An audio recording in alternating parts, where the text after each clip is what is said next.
നിങ്ങൾക്ക് ശ്രദ്ധ കേന്ദ്രീകരിക്കാൻ കഴിയുന്നില്ലെന്ന് എപ്പോഴെങ്കിലും തോന്നിയിട്ടുണ്ടോ? നിങ്ങളെന്തെങ്കിലും ജോലിക്കിരിക്കുമ്പോൾ പൂർണ്ണമായി അതിൽ ഫോക്കസ് ചെയ്യാൻ കഴിയാതെ ഡിസ്ട്രാക്ഷൻസ് വരുന്നുണ്ടോ? മൊബൈൽ ഫോണിൽ വരുന്ന കോൾസുകൾ കാരണമായാലും നോട്ടിഫിക്കേഷൻസ് കൊണ്ടും വാട്സപ്പ് മെസ്സേജസ് കൊണ്ടുമൊക്കെ നിങ്ങൾ ജോലി കംപ്ലീറ്റ് ചെയ്യാൻ പറ്റാതെ വരികയും സാധാരണയായി ഒരു ജോലി ചെയ്ത് തീർക്കാൻ വേണ്ടി എടുക്കുന്ന സമയത്തേക്കാൾ കൂടുതൽ സമയം വേണ്ടി വരുന്നുണ്ടോ? ഉണ്ട് എന്നാണെങ്കിൽ നിങ്ങൾ ഒറ്റയ്ക്കല്ല. കാരണം ഇന്നത്തെ ഈ ലോകത്ത് ശ്രദ്ധ കേന്ദ്രീകരിക്കുക എന്നുള്ളത് വളരെയധികം ബുദ്ധിമുട്ടുള്ള ഒരു കാര്യമായി തീർന്നിരിക്കുന്നു. ഇന്നത്തെ ഈ വീഡിയോയിൽ നമ്മൾ സംസാരിക്കുന്നത് എങ്ങനെ ഫോക്കസ് വർദ്ധിപ്പിക്കാമെന്നുള്ളതിനെക്കുറിച്ചും അതുവഴി എങ്ങനെ നമ്മളുടെ ആഗ്രഹങ്ങൾ നേടുന്നതിന് വേണ്ടിയിട്ട് നമ്മളുടെ മനസ്സിനെ പാകപ്പെടുത്താമെന്നുള്ളതിനെക്കുറിച്ചുമാണ്. വീഡിയോയിലേക്ക് എല്ലാവർക്കും സ്വാഗതം.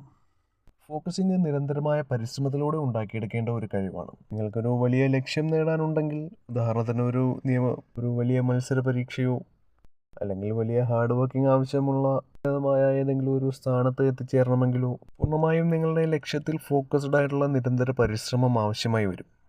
അപ്പോൾ സ്വാഭാവികമായിട്ടും അത്തരം ഒരു ലക്ഷ്യം നേടുന്നതിന് വേണ്ടി നിങ്ങൾക്ക് മുന്നിൽ നിങ്ങൾ ഇത്ര സമയം ഡെയിലി വർക്ക് ചെയ്യും എന്നുള്ള ഒരു ലക്ഷ്യം നിങ്ങൾക്കുണ്ടാവും. അല്ലെങ്കിൽ അത്തരത്തിലുള്ള ഒരു നിരന്തര പരിശ്രമം നിങ്ങൾക്ക് അത്യാവശ്യമാണ് നിങ്ങളുടെ ലക്ഷ്യം നേടുന്നതിന്. ഉദാഹരണത്തിന് ഒരു മത്സര പരീക്ഷയൊക്കെ ആണെങ്കിൽ ഒരു 5 മണിക്കൂറൊക്കെ തുടർച്ചയായി പഠിക്കാമെന്നുള്ള ഒരു പ്ലാൻ നിങ്ങൾക്കുണ്ടാവും.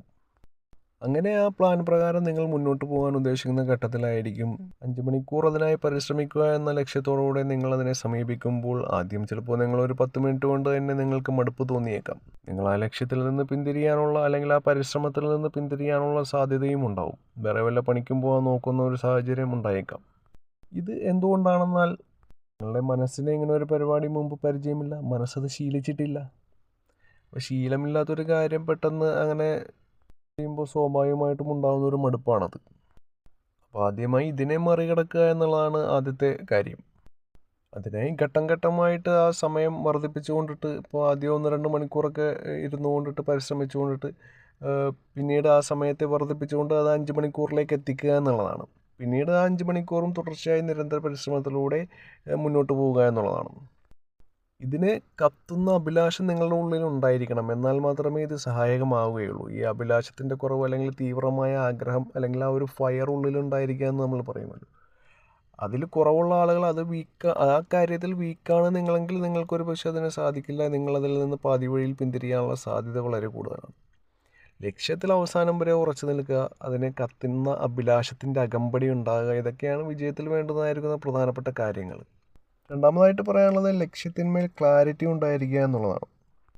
നേരത്തെ പറഞ്ഞ പോലെ തന്നെ അതിതീവ്രമായ ആഗ്രഹത്തിൻ്റെ അകമ്പടി ഉണ്ടെങ്കിൽ സ്വാഭാവികമായിട്ടും ക്ലാരിറ്റി ഉണ്ടായിരിക്കും. ഇത് വന്നാലും ഞാൻ ഈ ലക്ഷ്യം നേടിയിരിക്കും, നേടുന്നതിന് വേണ്ടി എന്ത് തന്നെ അത്രയും കാലത്തേക്ക് സാക്രിഫൈസ് ചെയ്യേണ്ടി വന്നാൽ കൂടെയും ലക്ഷ്യം ഞാൻ നേടിയിരിക്കും, അത് നേടുന്നത് വരെ ഞാൻ പരിശ്രമിച്ചിരിക്കും എന്നുള്ള ഉറപ്പ് ഉണ്ടായിരിക്കുക എന്നുള്ളതാണ്. അങ്ങനെ ലക്ഷ്യം നേടുന്നതിന് വേണ്ടിയിട്ടുള്ള പരിശ്രമത്തെ ഒരു പാഷനായി കണ്ടുകൊണ്ട് മുന്നോട്ട് പോകുക എന്നുള്ളതാണ്. മൂന്നാമതായി പറയാനുള്ളത് ഡിസ്ട്രാക്ഷൻസ് ഒഴിവാക്കുക എന്നുള്ളതാണ്.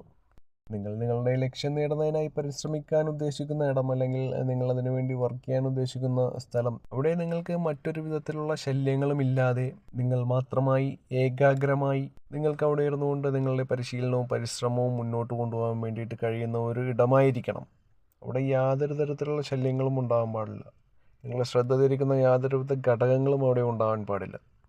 അത് മൊബൈൽ ഫോണിൽ വരുന്ന കോളുകളായാലും ശരി, മറ്റുള്ള നോട്ടിഫിക്കേഷൻസ് ആണെങ്കിലും ശരി, അത് വാട്സപ്പ് ആയാലും ഇൻസ്റ്റഗ്രാം ആയാലും ടെലിഗ്രാം ആയാലും അങ്ങനെയുള്ള കാര്യങ്ങൾ, അതിൽ നിന്നുള്ള നോട്ടിഫിക്കേഷൻസ് ഒക്കെ വരുമ്പോൾ സ്വാഭാവികമായിട്ടും നമ്മളുടെ ശ്രദ്ധ അതിലേക്ക് കടക്കുകയും അതിൻ്റെ പുറകെ കുറേ സമയം പോവുകയും അങ്ങനെ നമ്മൾ വർക്ക് ചെയ്യേണ്ടതായിരിക്കുന്ന സമയം നഷ്ടപ്പെട്ടു പോവുകയും ചെയ്യുന്നൊരു സാഹചര്യം ഉണ്ടാവും.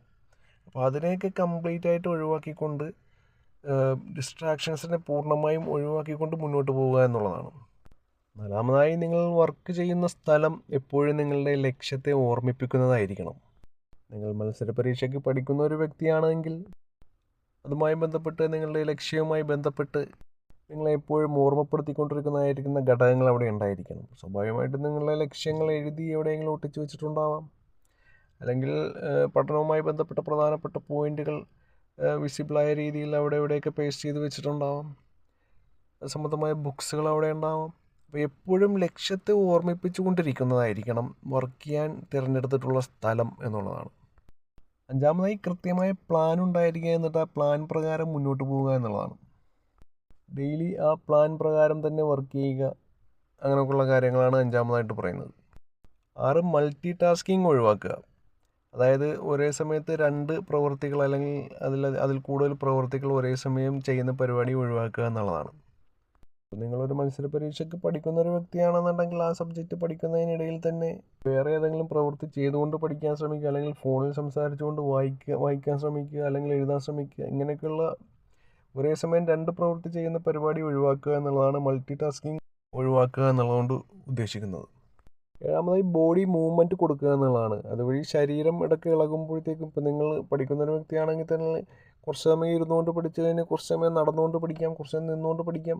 അങ്ങനെയൊക്കെ ചെയ്യുമ്പോൾ ശരീരം ഇളകുക വഴി ഒരു ബോഡി മൂവ്മെൻറ്റ് കിട്ടുക വഴി ഒന്നുകൂടെ മൈൻഡ് റിഫ്രഷ്മെൻ്റ് ആവും എന്നുള്ളതാണ്. അപ്പോൾ ഈ കാര്യങ്ങളെയൊക്കെ കൃത്യമായി ഫോളോ ചെയ്യുകയാണെന്നുണ്ടെങ്കിൽ കൃത്യമായും നിങ്ങൾക്ക് നിങ്ങളുടെ ലക്ഷ്യത്തിൽ തന്നെ ഫോക്കസ് ആയിക്കൊണ്ട് നിങ്ങൾക്ക് വിജയത്തിലെത്താൻ വേണ്ടിയിട്ട് സാധിക്കും എന്നുള്ള കാര്യം ഉറപ്പാണ് എന്ന് പറഞ്ഞുകൊണ്ട് ഇന്നത്തെ ഈ സംസാരം അവസാനിപ്പിക്കുന്നു. നന്ദി, നമസ്കാരം.